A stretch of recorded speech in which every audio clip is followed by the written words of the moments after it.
Hello, hello. So I don't have my normal setup today because I am not at home with my in my studio. I'm in Nashville, I think. I'm in Tennessee. So anyway, I'm at a hotel, so that's why this looks different. So I'm not going to have my normal multicam setup. But anyway, thanks for coming. I'm Kelly. Hey Rose.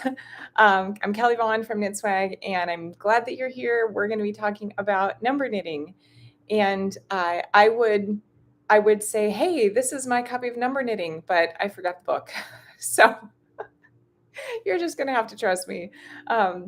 Anyway, it's been a little bit of a I've been trying to figure out like how to do this show because I've been relying so much on my multicam setup and like showing you my books and my patterns. And hey Mishibi, hey Anita, welcome everyone. um, but I don't have that now. So I have a couple. I've finished. Hey Helen, I've finished this sweater, which is the knit along for this month, this quarter, and I thought I would go over that. I'm still working on the other couple sweaters, but I did finish this one, and so that's really great. Um, hey Maz, welcome everyone. Gosh, we have 6 people here. This is so great. Um, Mora, hello. Okay, so let's talk about this sweater, because I hope you all got a chance to like download the the new chart, and also go to the KnitSwag website and like test out different measurements. Hey Bob, welcome. Now that I have I can actually see like all of the comments because I don't have a secondary camera right now, and so I can see them actually as they come up instead of like a few minutes later when I check them. So this is kind of fun. It's like more interactive for me. But yeah, so hopefully you've had a chance to download the chart, the new chart, and like plug in your measurements. And on the so the chart is in the Dropbox link, and then you go to the KnitSwag website to like plug in your like your bust measurement to determine your box number. That'll tell you like how many stitches per you tell it how many stitches per inch, and it will tell you how many stitches per box for the chart. And then also in the PDF download in Dropbox, there's like a kind of a schematic calculator where you plug in your bust measurement, and it just tells you like what the measurement is on all the different bits. Because as you know, when I did my sweater, the measurement that I made did not match the picture in the book. Like it's like not even in the same ballpark. So that was kind of weird. But anyway, I made it work, I think. And so I thought I'd show it to you. So this is the winged blouse, and it is if you've got your copy of the book, and if you're new here, we're working with number knitting from Virginia Woods Bellamy. It is published in 1952, and a winged blouse. The picture of it is on page 205, and the actual like instructions for it are on page 206, and the chart is on page 207.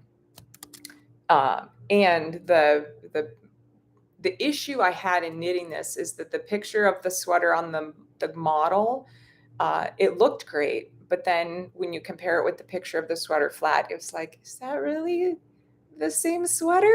Like, so I think what they did is they made like the sweater ended up being ginormous, and they just like, that's why they put the girl in the pencil skirt and just like hid all the extra fabric.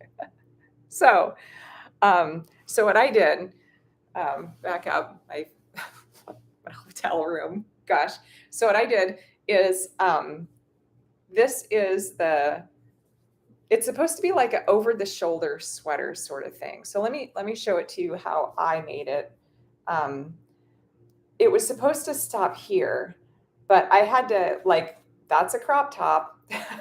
So I had to add some extra length, and I added divided squares along the base. And what happened is that because this is a divided triangle, this edge right here is a bias. But if you cast on and pick up, cast on and then pick up for a divided square, this is what Virginia refers to as a flat edge or a rising edge. And so the ratio of stitches here to here is going to be different.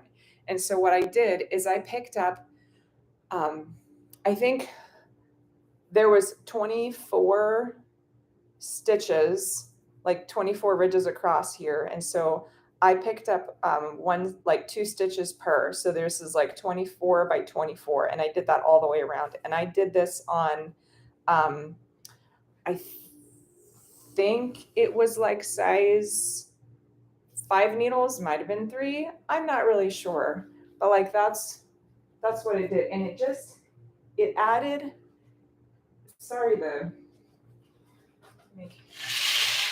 I can make the shadows a little less harsh. There we go, that's better. It added that extra length because otherwise it would have been like, the small of my back would have been exposed. And so it just added that extra length that I needed, which is nice. Rose says, I think I will have to do a few additional divided squares down, seeing that on you. Maybe you might, but maybe you won't. So like, I like mine to fit, but if you like yours a little bit roomier, if you've got more of like a boxy shape, your whole sweater is going to be a little bit longer. And so you might not have to add divided squares because you'll already have extra length built in. Thank you. I think it looks nice. It's different than my normal style, but I kind of dig it. So let me show you bring my chair back over. I haven't blocked this yet, and so it's like I haven't blocked it yet. we'll just leave it at that. Okay, so what happened originally is that, and I was talking about like this whole like bra strap issue, like, oh, it needs, like, I have to wear a strapless bra, like those are super uncomfortable. Like, I don't know about you, but I get the Instagram ads and they've got like these big busted women wearing like, I don't know, stick-on bras or strapless bras, and they're like jumping and bouncing, and they're like, they're so comfortable. And I'm like, really? really? Anyway, so I'm not sure. So anyway, this is like sort of like flesh tone for me. So close enough for this purpose. So in the original book, the sweater, and this was so confusing to me because if you look at the picture of it on the girl, she's got one picture of it like, with the scarfy things thrown back. But this white part is like, it tucks over back here. And so it goes like up and kind of like over her shoulders. And I was so confused by the chart because, well, the chart it doesn't take into account like the shape of the sweater when you put it on a body. I agree, Rose. No stick-on bra works for most women.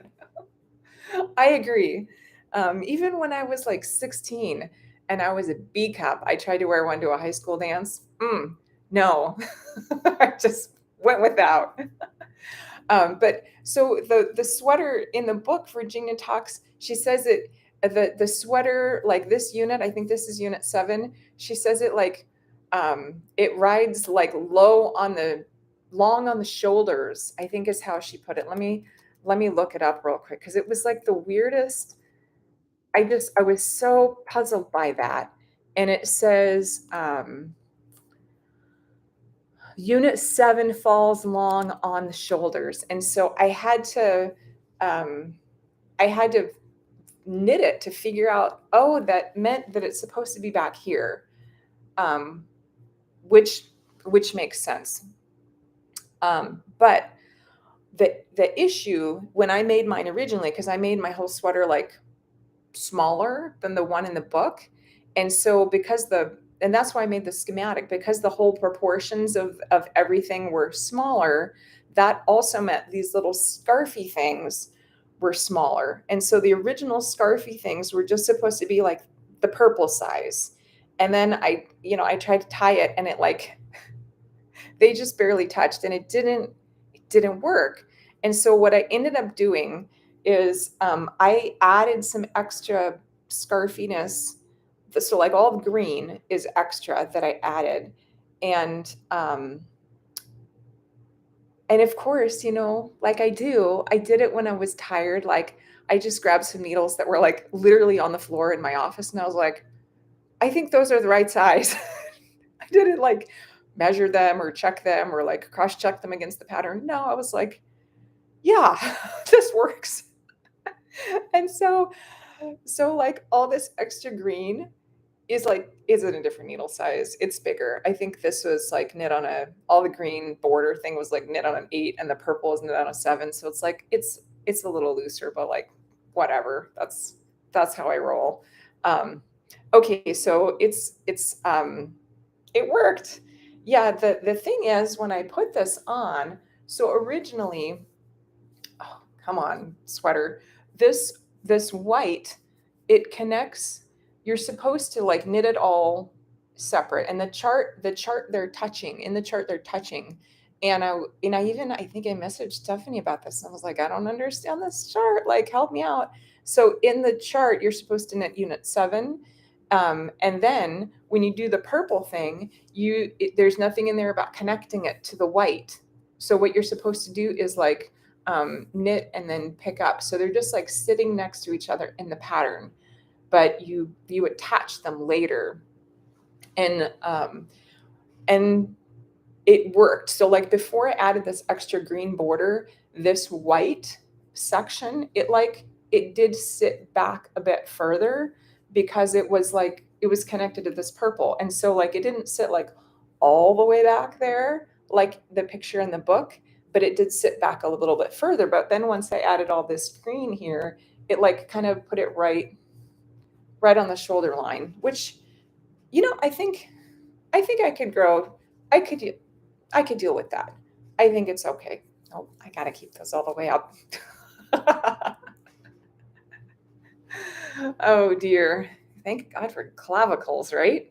Like I don't know how comfortable, like for a modern person like me, that I'm not used to like having the support from underneath, like from a underbust corset, like that feels weird. That would feel weird for me. I'm used to the straps, like the support from up top. So like if I don't have that, it's like, whew. I have some clear straps for my strapless bra that I never wear because it's uncomfortable. But I do have some. But this particular bra is not like interchangeable. It's like, all in one. But I do have one of those strapless bras with the clear. I've never worn.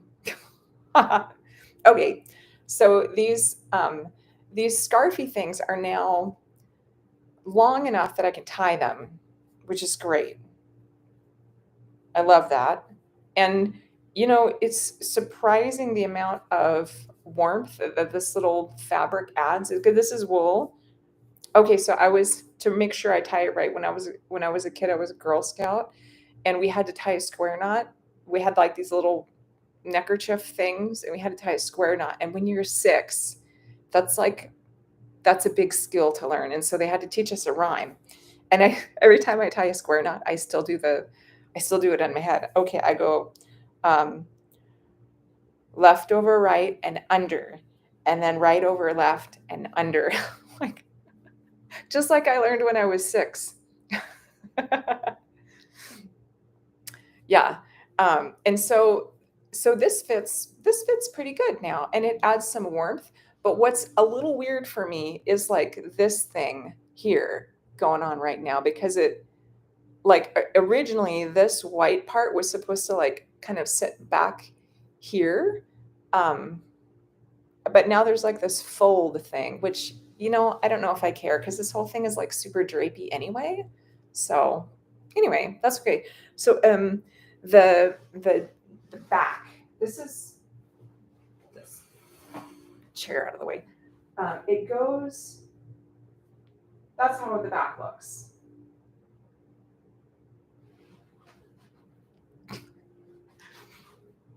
Oh, and I got to show it to you when it's undone too. Okay, so when it's, according to Virginia, I love this vintage fashion. Like they had such particular rules. Okay, so this is for daytime wear, for modesty. When it's warmer outside, right? It's warmer during the day. But then for evening wear, when it's colder out, you take off the extra layer of warmth and throw the scarves back. So you've got, your lovely shoulders exposed, because Virginia says, what does she say, girl? She says shoulders are always lovelier without straps.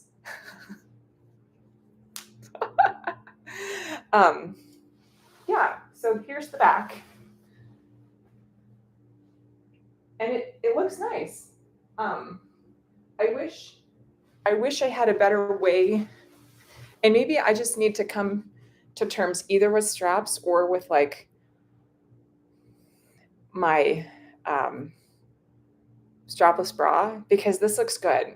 Like I like the whole shoulder thing, and I wish I could do it more often, like more than on this show, because I don't do strapless. I'm a pretty active person, and so I like to always have freedom of motion and like be ready to do anything at any time and like be very active. And strapless bras are not they're not conducive to that. I remember when I was in high school, there was this one like off the shoulder shirt that I wore. And when you're 15, you do dumb stuff. And so I was like, okay, so it's off the shoulder, so I'll wear a strapless bra, and that'll work. Well, I was in FFA as a kid, and I was in horticulture class, and so part of horticulture class was getting out into the yard around the agriculture department with like shovels and pickaxes and trimmers and stuff. And so I'm out there in like my off the shoulder sweatshirt or my off the shoulder shirt with like a strapless bra, like trying to do yard work. It was so stupid. I was such a dumb kid. Like, weren't we all? Anyway, Rose says Unit 7 could be adjusted a little to raise the neckline.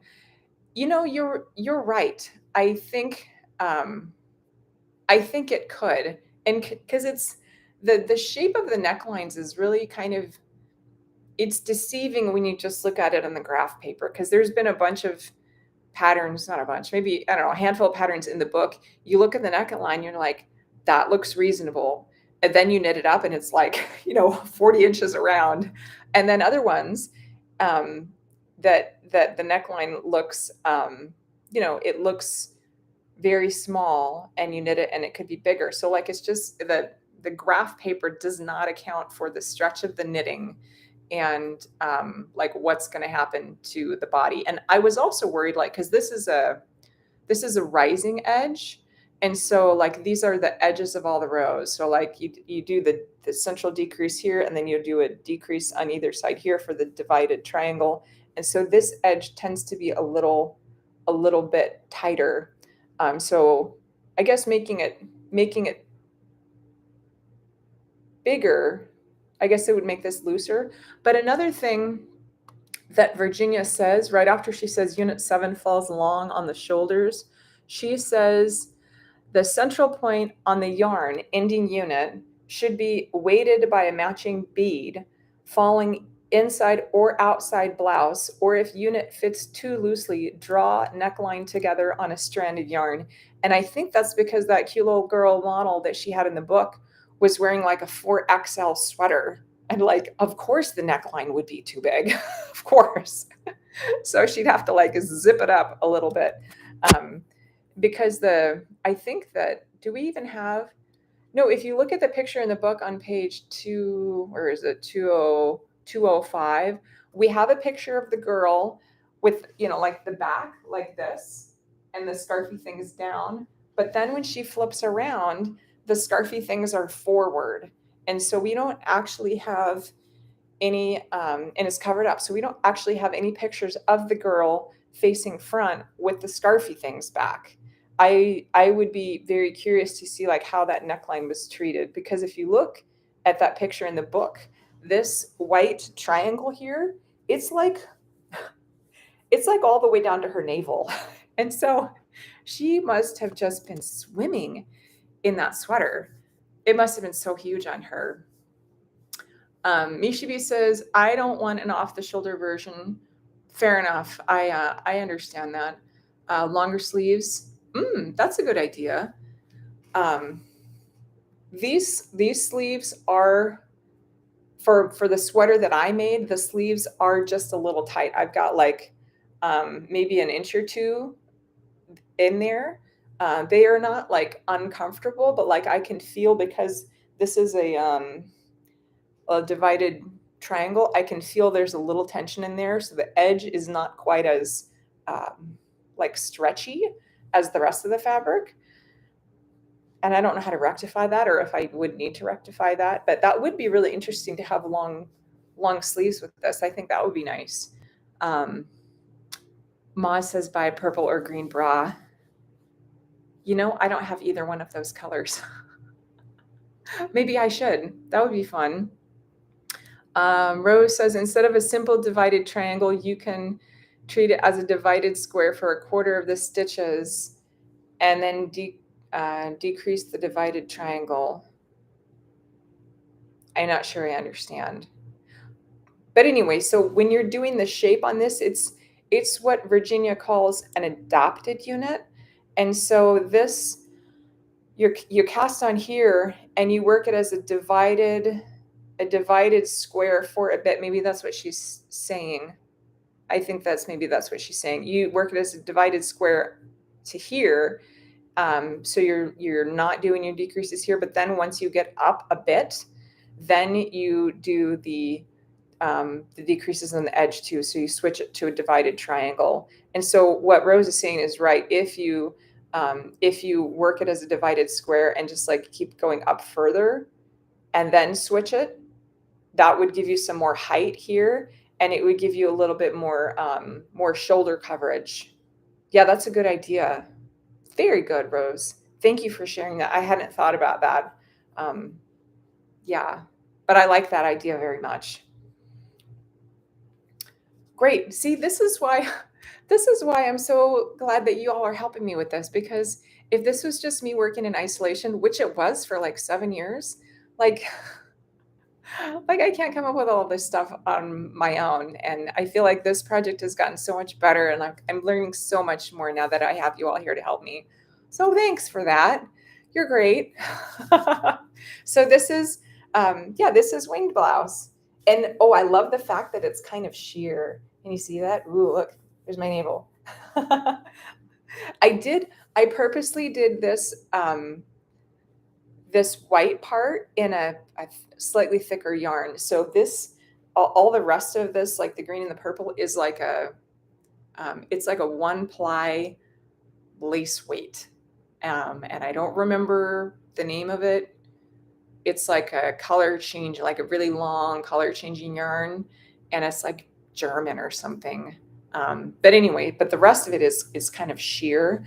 But this part, this white part here is, I think it's like, I don't know, Knit Picks gloss lace. It's just like pretty basic, you know, it's a 2-ply lace weight, but it's got enough, a little bit extra body to it to make it not quite so sheer, which I think is nice, because, you know, just have a little bit more coverage. Why? Because I'm age appropriate. Yes. So speaking of coverage, so I'm working on linen blouse again, and I put this, and I think I've showed this all to you. I put this on, let me back up so y'all can see it a little bit better. There we go. So this is linen blouse, and mine is not made in linen. Mine is made of wool. But when I put this on, it looks lovely. It looks great, fits great, love it. Except for the fact that if I just like move the wrong way, the thing falls off my shoulders because the neckline, if you look at the neckline, what is that like? I don't know, probably a 44-inch neckline because of the, from here to here, and then it's the same front and back. So this is like a huge, a huge opening.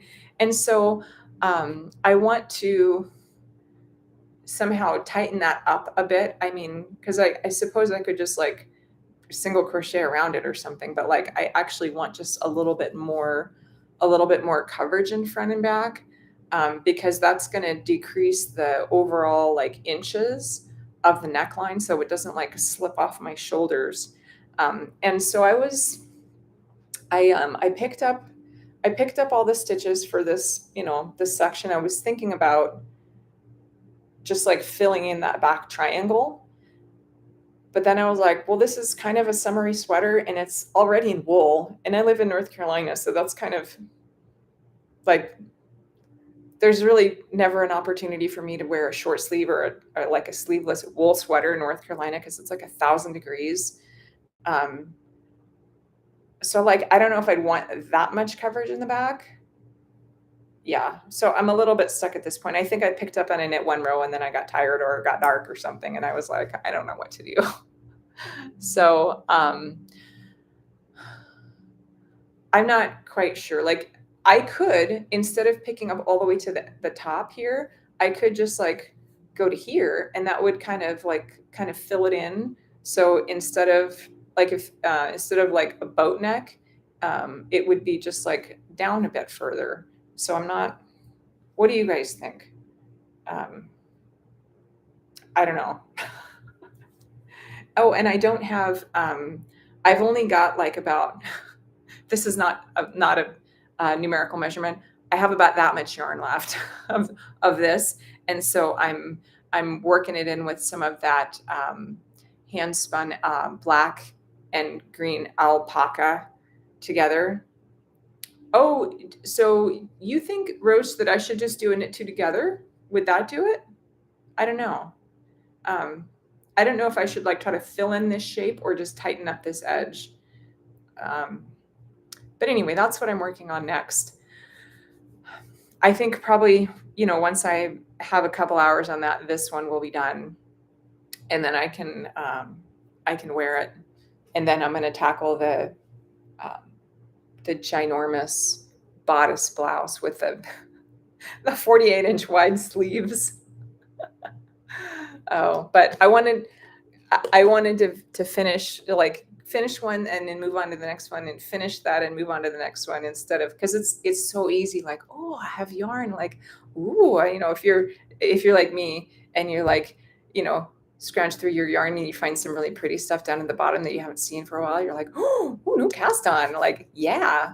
I'm like, nope, I got to finish what I've started. Come on, girl. Because all these little sweaters that I've been making, they've been kind of building up. Karen, hey.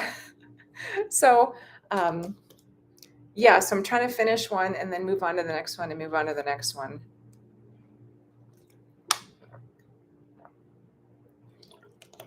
And since I was talking about the bodice blouse, let me grab it real quick because I don't have it. I didn't have it handy.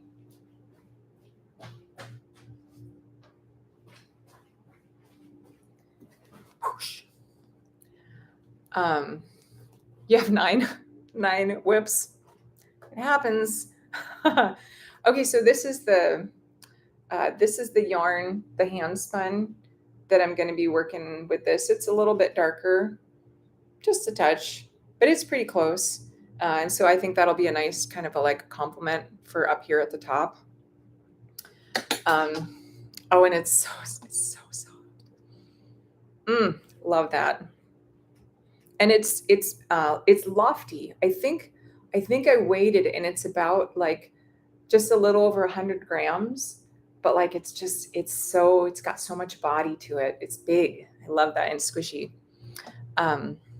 Oh, so many whips. Okay, so here. Oh, see, this is how much yarn I have left. right? And and the only reason I have this left is because on this sweater, this is linen blouse. On this sweater, the original pattern says to knit these side triangle units on the larger needles. Don't do it, girls. Don't do it. Because I mean, I suppose if you're a small person and you're like kind of flat chested, like that could work because like there doesn't need to be any curve going on. But if you've got a bust line, you need to knit those side units on the smaller needles to just like draw that fabric in so that it fits right without like, showing off your bra from underneath. Okay, so here's bodice. Oh, bodice blouse. This is ridiculous. So this is the sleeve. And I think I measured it before, and it's like, I don't know, 27 inches long or something, way longer than my arms. Let's check. And I know, once I assemble the thing and I like, stitch on the rest of the border and I like seam it together and stuff, it'll kind of tighten up a bit. But this is like before I've washed it. And so like, it's going to grow. How big is this?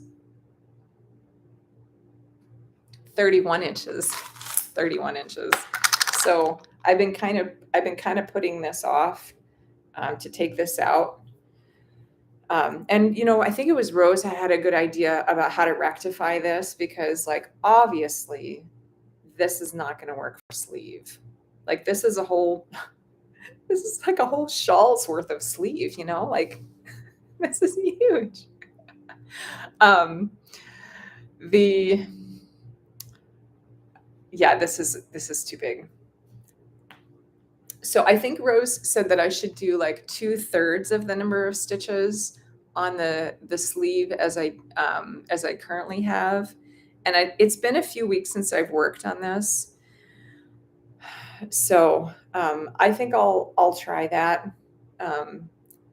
One of the reasons I'm like kind of not looking forward to taking this thing out is because I also have to rip out this pretty little cuff, which is a bummer because it's done and that part fits.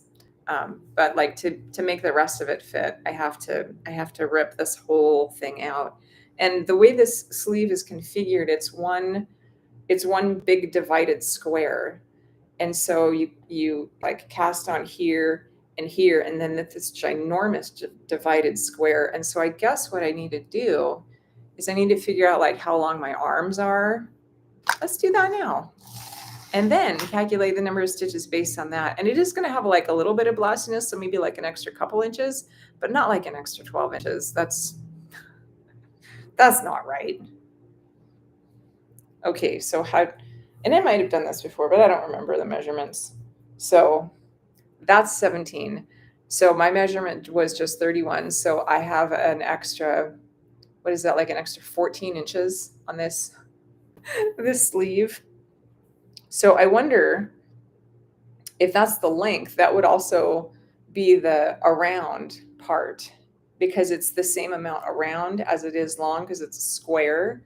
And so if I was to do 17 inches around, well, that's still pretty blousy. I think that's sufficiently blousy. Yeah, so I'll go with 17 inches. And if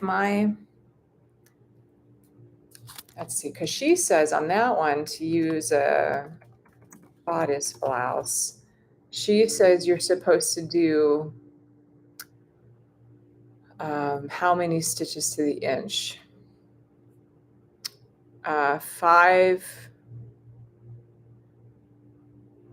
Oh, that's right. She doesn't say. She says on a number 7 needle, you're supposed to get a gauge of 5 stitches to the inch, but she doesn't specify what the gauge is for all of the other. I think there's like a 6 or 7 needle sizes used in the sweater, which is crazy. It's crazy. So I think in order to calculate to calculate this, let's see how many stitches per inch roughly. I think I've got like 2.75. So 2.75 times 17. What's that? That's how many stitches I need. Let's see, 2.75 times 17, 46. We'll say 47. We'll just round it up to 48 because of the math. That'll be simpler. So 48 stitches instead of 72. You're right. That's exactly 2/3. That's 0.66. Yep.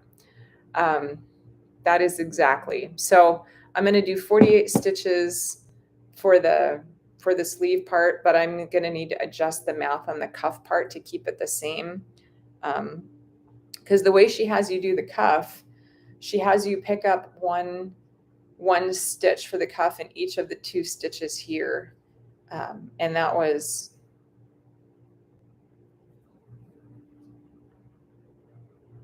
well, that's just more math than I can do right now. So I'm going to have to adjust the pickup rate on the cuff to make it work. But I think all that will work once I get my math right.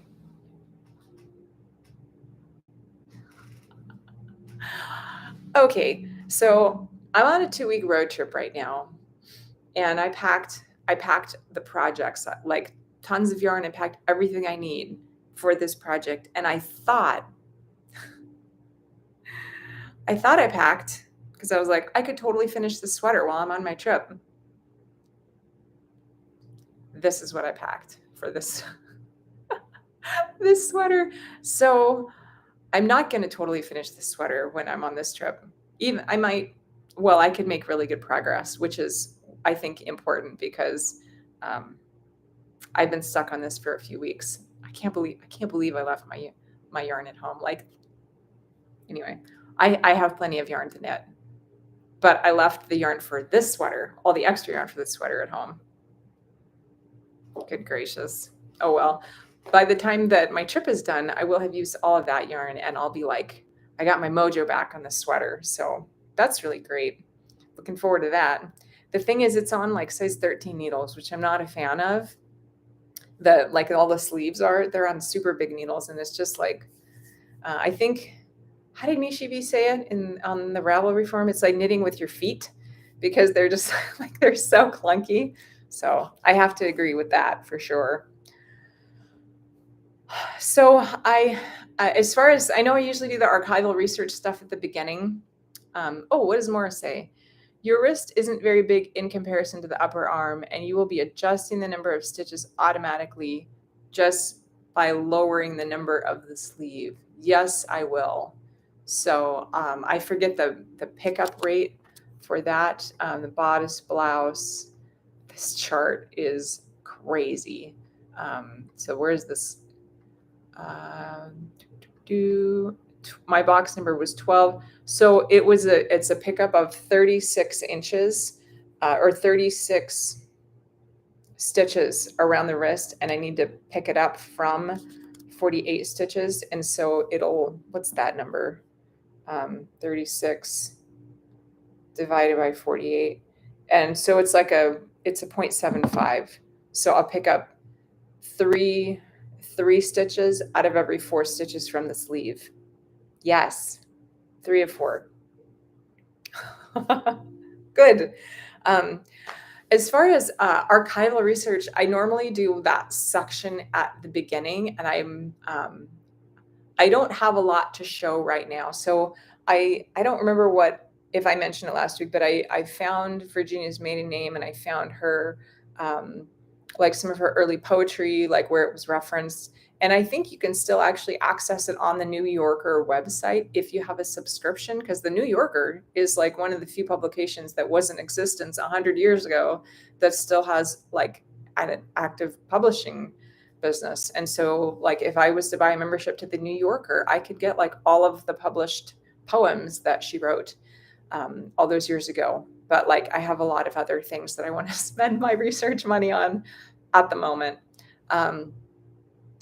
But I did. I finally pulled the trigger, guys, and I got a scanner. I got myself a scanner, and it's been a long time since I've had a scanner. And I remember the first scanner I got, well, like way back in the day, like 20 some odd years ago.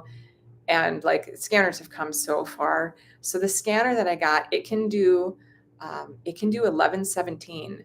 So it's a beast. I mean, it came in a box like this big, and it's heavy. It's a big scanner, and it wasn't too expensive. It was only like, I don't know, like $300 or something. So I got this gigantic scanner, and before I got it, I like measured out the footprint, and I even had it like measured it on the open spot on my desk to make sure it would fit. So it lives next to me, like next to my computer on my desk, and so like I can look at it lovingly, throughout the day. Oh, this is falling down. Um, so I went through and I scanned in my first magazine. I just grabbed the one like in my collection right off the top, and it is McCall's Winter. I think, let me check real quick. It is McCall's Winter 1946, 1947. And a lot of the magazines in my collection are like pretty good. This one is beat up. It's trash. And I remember the guy that when he sold it to me, he wasn't like a, archival magazine person or anything. And he was just like this random eBay seller. He took the thing, and I didn't show it to you. I should have. He like rolled it up and like wrapped it in a plastic bag, like from a Chinese takeout place. and then and like taped it, and he put it in a like automotive like supply parts box. And so I didn't open it for like a week because I thought it was something that my husband ordered, like automotive parts, because magazines are flat, right? So then when I finally opened this box, I was like, what the heck, man? Like he took this, almost 100-year-old magazine and like rolled it up and wrapped it in a Chinese takeout bag. I was like, but like the thing is pretty trashed. Um, so whatever, it is what it is. It's the one that I have, and I like it because it's got I think it's like 96 pages long, but it was the one. Let me see if I can find it real quick, because I have the whole thing scanned, which is great. Number knitting on page 29 and 91, and I can't show it to you right now because I can't show my screen like this. I'm gonna have to show it to you when I'm, back home on my like multicam switcher setup. Let's see. Of course. Okay, so there's several pages. I think page 29 and 91 that Virginia's number knitting pamphlet is on. Of course, I'm missing page 29. I think that page was like sliced from the magazine, but it's got, I think in her book, it's got the see if you look in the original number knitting book, there is a pattern in there. I think it's called like it's like a log cabin type pattern, and it goes around and around, and that is one of the patterns in this book. But it's also got a picture of a pattern called 5-Star Admiral, which is referencing a pamphlet that they had shown. It was pamphlet number 2.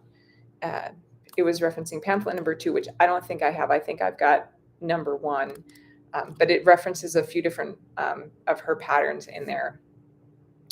So one of the reasons I went and like bought all these magazines and I'm scanning them all is because I'm running optical character recognition on them, so I can do a search for keywords. Like if I wanted to, search for hosiery or nylon or, wool or like whatever the designers' names are, the yarn brand companies. I want to kind of like have a historical record and be able to pinpoint like when these things first started appearing or finally like stopped appearing in advertising.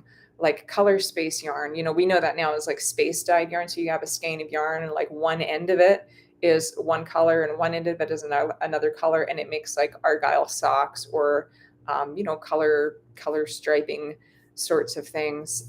Planned pooling is another thing that it can do. There's a new one out called assigned pooling by Don Barker, which is really interesting, but it's that same idea that you use this color space dyed yarn that's got the colors in very specific lengths.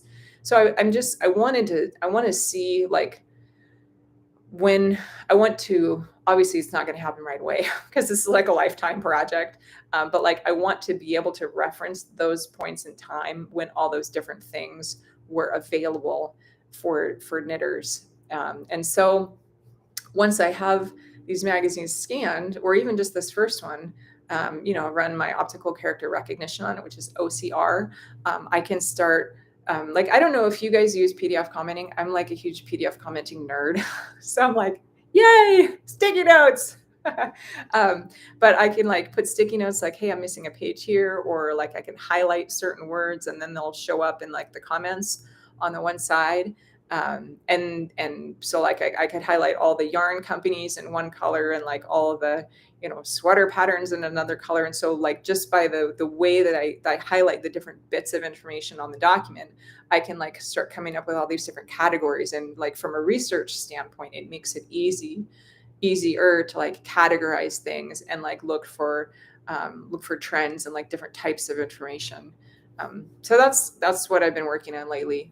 It did take a little bit to kind of get up to speed with the scanner because I'm on a Mac and the scanner software, it says available for Mac. And I don't know how many of you have Macs, but like a lot of times the Mac version of software, specifically in the printing and publishing industry, like printer drivers and scanners, the Mac version is just like out of courtesy. And it's like 1/10 of the features of the Windows version. And so I opened up the Mac version and the only option was scan. And I was like, what the heck? Where's, because it doesn't show like all the different, things that it had in the manual.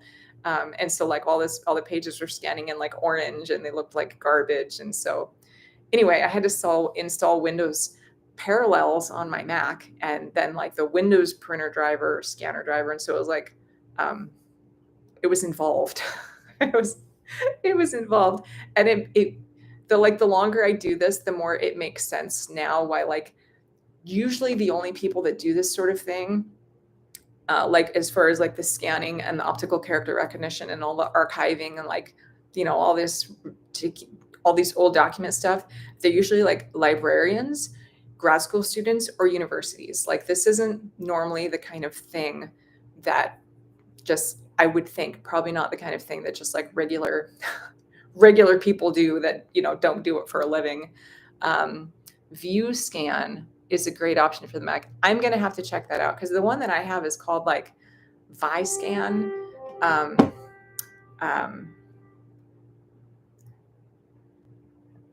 And it's okay. It had, decent reviews, but like the scanner company made the scanner also made the software. And so it's like, it's okay. And I think I'll get more. I don't know how tightly it integrates with Adobe Acrobat, which is like the PDF editing software that I use. And so I need to dive into it more and see if like I can get those two to play together better. And it might involve just using a different scanner software. So I'm gonna write that down because that view scan, because I'm not gonna remember that. Okay. So I'm not super happy with it. It's kind of a pain, but I would like to try an alternative scanner software. Yeah. So that's kind of what's been going on the research side. It's I've been learning some still doing research on Virginia, but it's not quite as I'm not making as much progress as I was in the beginning because now I'm like kind of getting into the weeds, like real estate deeds and that sort of thing. And so it's that's a lot slower. It's a lot slower progress once I get into like public records. So Anita asks, is the scan as good as the Virginia Wood Bellamy book? I'm trying to make it as good. Yes. And that's part of the reason I wanted a kick-butt scanner. I mean, kick-butt for like $300. So it's not like, I saw scanners for like $5,000 and I was like, that'd be awesome. But no. but yeah, I want to make it as good. And so I was playing with the settings, like instead of just hitting scan and, like taking whatever the scanner gave me, I like went through and I did color corrections. So like brightness, contrast, hue, saturation, like adjusting the levels, of the different colors to try to like make the scan as like color accurate as the book was. And another thing, I don't know if you've ever like taken a scan of like an old document that's been like an old magazine or something, or old newspaper that's been printed, as opposed to a photograph. So something that's been printed on a printing press, if you look at it really close, there's this little like dot pattern. And so when you take that dot pattern, you just look at it off the press, it looks fine. But then when you run it through a scanner again, or like a copy machine, those dots like become magnified, and it has like this weird moire pattern. And so I'm adjusting my scanner settings to like get rid of that moire pattern, and just try to make it look as great as it possibly can. Because I don't like it when I go on the like archive.org website. Like I went on there and I looked at them, like there's a bunch of McCall's magazines from the 80s, and the scans are garbage. Like they're all black and white and they're all moiré, and it's just like, it's ugly and it doesn't look good. Like if I'm going to take all the time and the money and the time to scan all these magazines, like I want to make it good, like for real good. Not just maybe I need to tie this. But I want to make it like, professional grade, because like that's my training and that's my skill set. And like I'm in the publishing industry, so I want to make it legit good. And so it's taking a while because I'm particular. Morris says my master's research ended up with 2.5 boxes of punch cards, like computer punch cards. That's cool. My stepfather was a computer programmer in the Navy back when computers were like, new, and he worked on the old punch card machines, which is awesome. I don't know anything about them, but it looks really neat. I think that's how knitting machines still work, like with the punch cards, and it tells the knitting machine like how to do the different colors. I didn't get very far with knitting machines, but yeah, I'm glad we have better options now. Not better, more advanced. Because that punch cards were pretty awesome back in the day. But I'm glad we don't have to do punch cards anymore, because that would be slow. That's not quite enough computing power for me. Well, folks, I know I don't have a whole lot to show this week. I feel like I didn't have much to show. I will have more progress next week on my my bodice blouse sweater, now that I've like got my brain wrapped around the math of like what I need to do. Of course, I didn't bring all my yarn with me, but like whatever, I'll make do. Maybe I'll make something out of this. This is like, I don't know, 800 yards of yarn, so that should keep me entertained for a while. And of course, I could always go buy more, but I have this. So I've got like, I think I have like 12 days to go of knitting. So I'll be able to entertain myself for the next 12 days. Next week, I'm going to be, write notes. Good idea. All right. Sleeves are 48 stitches.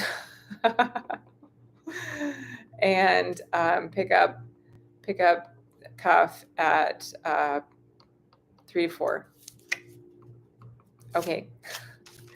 Oh, sleeves are 48 stitches, and that's a 2/3. Thank you for the reminder, Rose. So next week, I'm going to be in a different location. I'm going to be in Wisconsin at a hotel. But the following week, I'll be back at home with all my multicam setup. I'm gonna do my best to make good progress on my knitting projects this week, and come up with some more archival stuff. I think what I'll do this week for my archival research is start going through. I started a little bit, but I have a little bit more to go on the McCall's needlework. I have all my pages, all the scan, like 96 different pages, but they're like kind of out of order, and so I need to go sort them and like make notes about like what pages are missing and what pages like got clipped out, and like start highlighting and color coding, and just like really diving into that data. Yeah. Oh, one last thing. I just bought no, I didn't buy it. I did recently purchase a book. It is the biography of Rosamund Thaxter, and she was very good friends with Virginia. And she's mentioned, and the only reason I know is because Virginia mentioned her in the book as owning one of the quilts that was on display, kind of in the back of the book. Because I Google everybody in the book, and so I just bought her biography, and I won't get it till I get home. It's not the kind of thing that libraries hold. It was only privately published, and you can only get it like in the, I don't know, the museum in New Hampshire. But apparently a couple of them have like gone out into the wild and made their way out into ebooks. And so I picked up one of those. And so I'm very excited to read that because because she was good friends with Virginia. And maybe she's got some stories of like Virginia in the book. So I don't know, that's going to be entertaining. Yeah, Rose, I don't think I'm going to make it to Minnesota. We're going up through Michigan and then Wisconsin. So I won't be in Minnesota. It's a work trip. Well, part of it, vacation and then work trip. We tacked the work trip onto the end. And then we're going to come home right away after that. So I don't know if I'm going to be able to make it to Minnesota, but I could definitely put it on the list because I think we're going to be going to Wisconsin a lot. So yeah. The Hidden History of 20th Century Fashion. It is a great read. Yeah. I learned so much. It was a great book. I highly recommend that.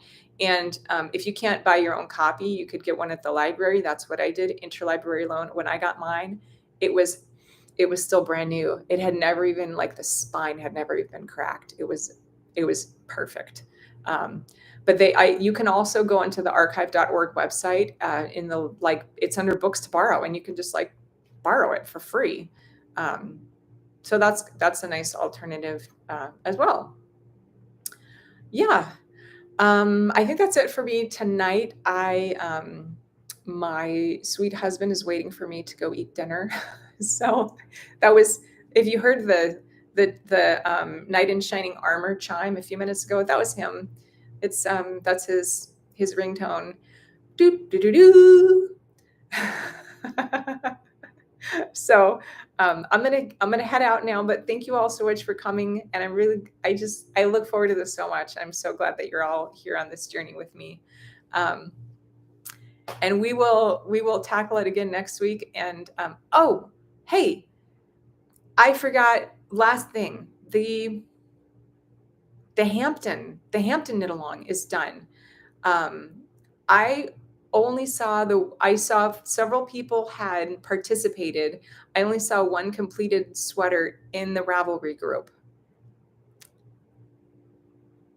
And it was Anita. I know there was a couple other people that had cast on, but hadn't like finished yet. But it's like, it's a 3-month knit along. So did anyone else finish their sweater? Anita? You won. You did win. So I don't have anything to show you right now, but what I'm going to do is I'm going to send you a Secret Society mug, and I'm going to put, because I think if you look in my Etsy shop or my Ravelry shop, it's got the Secret Society, Knit Swag Secret Society virtual knitting group for intellectual introverts. It's got that on it, but I'm also going to put in like the chart for the Hampton sweater. So it's going to be like a one-of-a-kind mug. So Anita, I think I'm going to need your address because I don't know that I have your address. So you send me your address and I will get you your mug sent out. Oh, Maura, you tried to download the pattern. Which pattern did you try to download? Was it the Hampton sweater or Hampton shirt? That one has expired. That link has expired because it was just for a certain period of time. I think that you have Do you have a full copy of the book? I think that you do. Let me send that to you. I can't do it right now because, yeah, I will. I will email that new chart to you, and it might be a day or so, but I'll send that to you. Yeah. Okay, so Anita, send me your email address. No, send me your physical address and I'll get you your mug sent out. And Maura, I'm going to send you the Hampton shirt new chart. And yeah, this has been super fun. Thanks again for coming. And I'm going to go eat dinner now. So I hope that you all have a great evening, and we will chat again next Sunday. All right. Bye, ladies. Thank you.